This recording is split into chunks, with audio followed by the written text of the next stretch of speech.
Okay, so welcome to part 2 of this video on the Quattroporte. I'm just gonna turn the car on, and I do not have lights on the dashboard. That is strange, because I did before when I connected the battery in the front, so I popped the hood.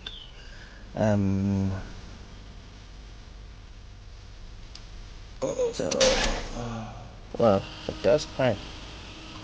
That is a good thing, at least. Crank it crank once. Now it won't crank again.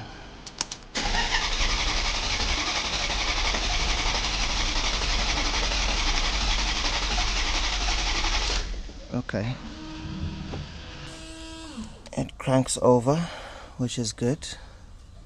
But I need lights on the dash. I don't know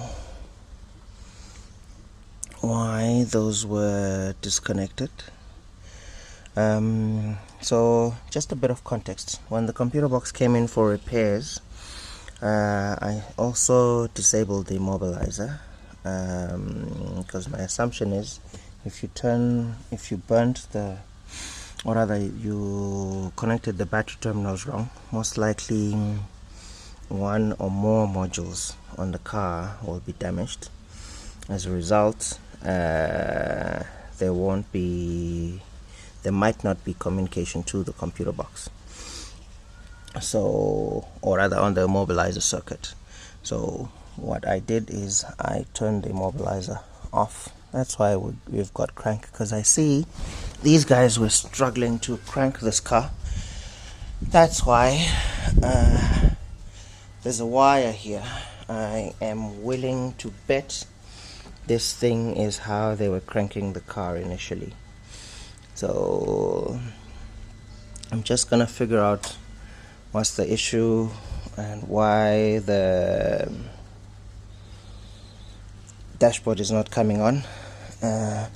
Just so I don't make this lengthy, I'm gonna just cut these videos into parts. So let me figure out the issue with the dashboard, and then yeah, I'll get back and update you.